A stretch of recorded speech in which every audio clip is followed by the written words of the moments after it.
Bạn có bao giờ nghĩ rằng những gì nhân loại biết chỉ như giọt nước trong đại dương bao la của vũ trụ? Thế giới chúng ta đang sống tưởng chừng quen thuộc, nhưng thật ra lại ẩn chứa vô số hiện tượng kỳ lạ đến mức các nhà khoa học hàng đầu cũng phải lắc đầu, bất lực. Có những vụ việc đã kéo dài hàng chục, thậm chí hàng trăm năm, nhưng chưa ai đưa ra được câu trả lời thỏa đáng. Hôm nay, Chưa Giải Mã sẽ cùng bạn khám phá top 5 bí ẩn kỳ lạ khiến cả thế giới hoang mang. Từ những vòng tròn kỳ lạ xuất hiện trong đêm trên cánh đồng lúa mì ở Anh, đến âm thanh khổng lồ vang vọng từ đáy đại dương, khiến không ít người run rẩy khi nghĩ đến viễn cảnh có một sinh vật khổng lồ đang ngủ yên nơi sâu thẳm. Và còn nhiều hơn thế nữa.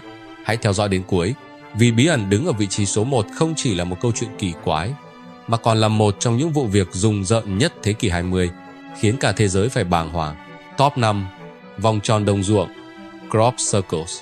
Một buổi sáng năm 1978 tại Wiltshire, nước Anh, những người nông dân choáng váng khi thấy cả cánh đồng lúa mì mênh mông bỗng bị đè bẹp thành những hình tròn khổng lồ.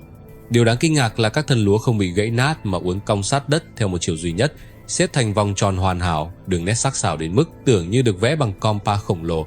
Chỉ sau vài năm, hiện tượng này lan rộng ra khắp nơi, từ những cánh đồng vàng óng nước Anh cho đến Hà Lan, Mỹ, Canada, thậm chí cả Úc. Hình thù ngày càng phức tạp, không chỉ là vòng tròn đơn giản, mà còn là các họa tiết hình học cực kỳ tinh vi, ngôi sao, xoắn ốc, chuỗi số học, thậm chí cả những ký hiệu trông giống như thông điệp mã hóa. Có người tin rằng đây là dấu hiệu của UFO. Họ cho rằng các phi thuyền ngoài hành tinh hạ cánh hoặc phát ra luồng năng lượng mạnh, khiến lúa bị ép xuống theo mô hình nhất định. Một số nhân chứng kể lại đã nhìn thấy những quả cầu sáng bay lơ lửng trên cánh đồng vào đêm trước khi vòng tròn xuất hiện. Ngược lại, nhiều nhà khoa học hoài nghi. Năm 1991, hai nghệ sĩ người Anh Doug Bower và Dave Chorley tuyên bố chính họ là tác giả của hàng trăm vòng tròn. Họ sử dụng những tấm ván gỗ và dây thừng để tạo hình vào ban đêm. Lời thú nhận này làm nhiều người bật cười. Hóa ra tất cả chỉ là trò đùa. Nhưng ngay lập tức, một làn sóng phản biện bùng lên. Những người tin UFO đưa ra bằng chứng rằng một số vòng tròn xuất hiện có kích thước khổng lồ, phức tạp đến mức hai người với vài tấm ván không thể nào hoàn thành chỉ trong vài giờ đêm. Thêm nữa, các thân lúa ở hiện trường không gãy gập như khi bị đè mạnh, mà uốn cong mềm mại. Thậm chí phần gốc còn có dấu hiệu nóng chảy, như bị tác động bởi năng lượng vi sóng. Các nhà khoa học NASA từng lấy mẫu và phát hiện tế bào lúa bị thay đổi cấu trúc, điều mà trò đùa thủ công khó có thể tạo ra. Không dừng lại ở đó, năm 2001, tại Chilbolton, Anh, một vòng tròn khổng lồ xuất hiện với hình ảnh giống hệt một khuôn mặt ngoài hành tinh, đi kèm thông điệp dưới dạng mã nhị phân. Thông điệp này khi giải mã lại tương tự với bản Arecibo Message, tín hiệu radio mà loài người từng gửi vào vũ trụ năm 1974. Điều này khiến nhiều người tin rằng đây là phản hồi từ một nền văn minh khác. Tuy nhiên, giới khoa học chính thống vẫn giữ thái độ thận trọng. Họ cho rằng các hiện tượng nóng chảy hay mẫu hình phức tạp có thể được giải thích bằng cách sử dụng công nghệ mới, kết hợp nhiều người cùng tham gia, hoặc thậm chí do hiện tượng tự nhiên hiếm gặp. Đến nay, sau hàng chục năm, vòng tròn đồng ruộng vẫn là bí ẩn chưa có lời giải dứt khoát. Là trò đùa tinh vi hay thật sự là thông điệp từ những vị khách ngoài hành tinh? Câu trả lời vẫn bỏ ngỏ. Top 4. Âm thanh bloop dưới lòng đại dương. Năm 1997, các nhà nghiên cứu thuộc NOAA, cơ quan quản lý khí quyển và đại dương Mỹ, phát hiện một âm thanh bất thường vang lên từ lòng Thái Bình Dương. Âm thanh này kéo dài hơn 1 phút, với tần số siêu trầm, thấp đến mức con người không thể nghe được bằng tai thường. Nhưng điều khiến các nhà khoa học bàng hoàng là cường độ của nó, mạnh đến mức các micro dưới nước cách nhau hơn 5.000 km vẫn đồng loạt ghi nhận. Âm thanh được đặt tên là bloop, và ngay lập tức cả thế giới bắt đầu đồn đoán. Có người nói đó là tiếng nứt vỡ của tảng băng khổng lồ ở Nam Cực. Nhưng có người lại cho rằng để tạo ra âm thanh lớn đến thế, cần một nguồn phát thậm chí còn to hơn cả tảng băng trôi, có thể là một sinh vật biển khổng lồ chưa từng được biết đến.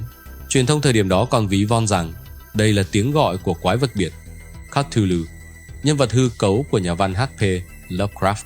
Dù chỉ là chuyện đùa, nhưng nó khiến công chúng rùng mình khi nghĩ đến khả năng tồn tại của những sinh vật khổng lồ ngoài sức tưởng tượng. Nhiều năm sau, NOAA công bố rằng bloop có khả năng cao chỉ là âm thanh của băng nứt dưới áp lực đại dương. Tuy nhiên, điều này vẫn không làm thỏa mãn tất cả. Một số chuyên gia độc lập chỉ ra rằng phổ tần số của bloop mang nhiều đặc điểm giống âm thanh sinh vật, chứ không phải tiếng băng vỡ. Và hơn hết, đại dương của chúng ta vẫn chưa được khám phá hết. Con người mới chỉ nghiên cứu chưa đầy 5% đáy biển. Điều đó có nghĩa là dưới lòng đại dương sâu thẳm, hoàn toàn có thể tồn tại những người khổng lồ chưa từng được ghi nhận. Những con cá voi dài 30 mét đã từng được coi là không thể có thật cho đến khi con người bắt gặp. Vậy thì, biết đâu, Bloop chính là lời chào mơ hồ từ một sinh vật bí ẩn nào đó, đang ẩn mình ở nơi sâu thẳm mà con người không bao giờ chạm tới. Đó là 2 trong số 5 bí ẩn kỳ lạ khiến cả thế giới hoang mang. Chúng ta đã đi từ những vòng tròn bí ẩn trên cánh đồng cho đến tiếng vọng ghê rợn dưới lòng đại dương. Và ở phần tiếp theo, chúng ta sẽ còn đối mặt với những bí ẩn rùng rợn hơn nữa. Người tuyết Yeti, vụ mất tích MH370 và thảm kịch Dyatlov ám ảnh nước Nga. Top 3.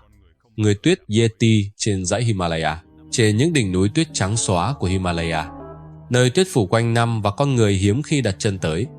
Người dân bản địa vẫn truyền tai nhau câu chuyện về một sinh vật khổng lồ, toàn thân phủ lông trắng, dáng vẻ vừa giống người vừa giống thú. Họ gọi nó là Yeti, người tuyết. Từ hàng trăm năm nay, Yeti đã trở thành một phần trong văn hóa dân gian Tây Tạng và Nepal. Nhiều thế hệ tin rằng Yeti là vị thần cai quản núi rừng, vừa đáng sợ vừa thiêng liêng. Họ kể rằng những ai vô tình gặp Yeti đều coi đó là điềm báo. Có người may mắn trở về, nhưng cũng có người mất tích mãi mãi. Trong thế kỷ 20, những câu chuyện về Yeti vượt ra khỏi phạm vi địa phương, trở thành đề tài nóng bỏng trên toàn cầu. Hàng loạt đoàn thám hiểm đã tổ chức những chuyến đi mạo hiểm lên núi để săn tìm dấu vết. Năm 1951, nhà leo núi Eric Shipton đã chụp được bức ảnh nổi tiếng về một dấu chân khổng lồ trên tuyết, dài hơn 30 cm, có hình dạng giống bàn chân người nhưng lớn bất thường. Bức ảnh này nhanh chóng lan truyền khắp thế giới và trở thành bằng chứng vàng cho sự tồn tại của Yeti. Không chỉ dấu chân, nhiều nhân chứng còn kể rằng họ nghe thấy những tiếng gầm kỳ lạ vang vọng trong đêm núi, khác hẳn tiếng gấu hay sói. Có người khẳng định từng nhìn thấy bóng dáng một sinh vật to lớn, bước đi bằng 2 chân, thoát ẩn thoát hiện sau làn sương dày đặc. Giới khoa học tất nhiên không dễ tin. Họ cho rằng dấu chân kia có thể chỉ là dấu vết của gấu bị tan chảy và biến dạng bởi băng tuyết, khiến nó trông giống bàn chân khổng lồ. Một số sợi lông và mẫu xương được cho là của Yeti. Khi đem đi xét nghiệm ADN thì kết quả lại gần giống gấu Himalaya. Thế nhưng, những lời giải thích này không làm nguôi đi trí tò mò. Bởi lẽ rất nhiều người khẳng định tận mắt nhìn thấy Yeti, và cảm giác đó hoàn toàn khác với việc gặp một con gấu. Nhiều giả thuyết cho rằng Yeti có thể là hậu duệ của một loài linh trưởng cổ đại, sống sót qua hàng ngàn năm và trú ẩn nơi núi cao hẻo lánh. Điều khiến Yeti trở nên cuốn hút chính là sự pha trộn giữa thực và hư. Dù khoa học chưa chứng minh được, nhưng hình ảnh người tuyết vẫn hiện diện mạnh mẽ trong văn hóa đại chúng. Từ phim ảnh, truyện tranh cho đến những cuộc thám hiểm mới. Có thể Yeti chỉ là một truyền thuyết, nhưng cũng có thể đó là lời nhắc nhở rằng thế giới này còn nhiều bí mật chưa từng được giải mã. Top 2. Chuyến bay MH370, vết mờ trên bầu trời. Ngày 8 tháng 3 năm 2014, chuyến bay MH370 của hãng hàng không Malaysia Airlines cất cánh từ Kuala Lumpur, hướng đến Bắc Kinh, mang theo 239 con người. Nhưng chỉ vài giờ sau, chiếc Boeing 777 này biến mất khỏi radar một cách kỳ lạ. Thế giới bàng hoàng, các quốc gia đồng loạt tham gia cuộc tìm kiếm quy mô lớn nhất trong lịch sử hàng không. Tàu bè, máy bay, vệ tinh, tất cả đều dồn sức. Nhưng kết quả thu về chỉ là khoảng trống. Máy bay như bốc hơi khỏi bầu trời. Vài mảnh vỡ trôi dạt vào bờ biển Ấn Độ. Dương sau này được xác nhận thuộc MH370, nhưng tung tích chính xác của thân máy bay và nguyên nhân biến mất vẫn là dấu hỏi lớn. Từ đó, vô số giả thuyết ra đời. Một số chuyên gia cho rằng đây là tai nạn kỹ thuật nghiêm trọng. Có thể máy bay bị cháy trong khoang, mất áp suất hoặc trục trặc điện tử, khiến phi công mất kiểm soát. Nhưng nếu chỉ là tai nạn, tại sao MH370 bay lệch khỏi lộ trình, tiếp tục di chuyển hàng giờ liền trước khi biến mất? Giả thuyết khác đặt ra rằng phi công có thể đã cố tình đổi hướng. Nhiều người nghi ngờ cơ trưởng của MH370 đã lập kế hoạch tự sát, đưa cả chiếc máy bay đi vào vùng biển xa xôi không ai tìm thấy. Nhưng giả thuyết này vấp phải phản ứng dữ dội từ gia đình nạn nhân, bởi cơ trưởng vốn là người dày dạn kinh nghiệm, không có dấu hiệu bất ổn tâm lý. Rồi còn những giả thuyết kỳ bí hơn: bị khủng bố, bị quân đội nào đó bắn hạ rồi che giấu, thậm chí bị UFO bắt cóc. Nghe có vẻ hoang đường, nhưng khi một chiếc máy bay hiện đại với hệ thống định vị tinh vi lại biến mất không để lại dấu vết, thì bất cứ giả thuyết nào cũng có đất để tồn tại. Điều ám ảnh nhất về MH370 là nó để lại nỗi đau chưa có lời giải. 239 con người cùng gia đình họ đã biến mất vào khoảng không. Và đến nay, những người thân vẫn chưa thể biết chính xác chuyện gì đã xảy ra. Nó không chỉ là một thảm kịch hàng không, mà còn là một trong những bí ẩn lớn nhất của thời hiện đại, khiến cả thế giới hoang mang mỗi khi nhắc lại. Top 1. Thảm kịch Dyatlov, 9 nhà leo núi chết bí ẩn. Năm 1959, 9 nhà leo núi trẻ tuổi người Nga dẫn đầu bởi Igor Dyatlov bắt đầu chuyến thám hiểm dãy núi Ural. Nhưng chuyến đi này không bao giờ trở về. Vài tuần sau, lực lượng cứu hộ phát hiện một cảnh tượng kinh hoàng. Lều của nhóm bị rạch toạc từ bên trong. Dấu chân cho thấy họ rời lều trong đêm, dưới nhiệt độ âm 30 độ C. Nhiều người không kịp mặc quần áo, thậm chí có người chỉ mang tất. Các thi thể được tìm thấy rải rác trong rừng.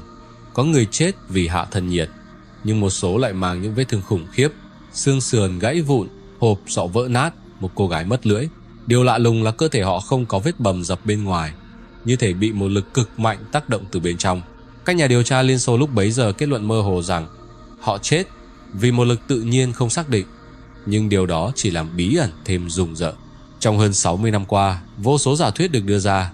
Có người nói họ gặp tuyết lở bất ngờ, nhưng dấu vết hiện trường không cho thấy tuyết lở lớn. Có người cho rằng họ bị tấn công bởi sinh vật kỳ bí hoặc UFO. Thậm chí có giả thuyết nói rằng nhóm đã chứng kiến một vụ thử nghiệm vũ khí bí mật và bị bịt miệng. Năm 2019, chính phủ Nga công bố lại cuộc điều tra và kết luận chính thức rằng họ chết do tuyết lở nhỏ. Nhưng kết luận này vấp phải sự phản đối dữ dội từ cộng đồng khoa học và công chúng, vì không giải thích được các chi tiết kỳ lạ như vết thương nội tạng hay việc mất lưỡi. Dyatlov Pass từ đó trở thành một trong những bí ẩn lớn nhất thế kỷ 20. Cho đến ngày nay, hàng ngàn người vẫn tìm đọc tài liệu, tham gia diễn đàn, thậm chí tổ chức các chuyến đi tới nơi xảy ra thảm kịch để tìm lời giải. Nhưng càng tìm, câu hỏi càng nhiều, và sự thật vẫn trốn tránh loài người. Chúng ta vừa cùng nhau đi qua 5 bí ẩn kỳ lạ khiến cả thế giới hoang mang. Từ những vòng tròn đồng ruộng bí hiểm, tiếng bloop rùng rợn dưới đại dương, người tuyết Yeti huyền thoại, cho đến vụ mất tích MH370 và thảm kịch Dyatlov ám ảnh. Mỗi bí ẩn đều như một cánh cửa mở ra vô số câu hỏi chưa có lời giải. Và biết đâu, chính sự mơ hồ đó mới là thứ khiến chúng ta luôn tò mò, luôn khao khát khám phá. Bạn thấy bí ẩn nào trong danh sách hôm nay đáng sợ và khó hiểu nhất? Hãy để lại bình luận bên dưới để chúng ta cùng bàn luận. Và đừng quên đăng ký kênh Chưa Giải Mã để không bỏ lỡ những tập tiếp theo.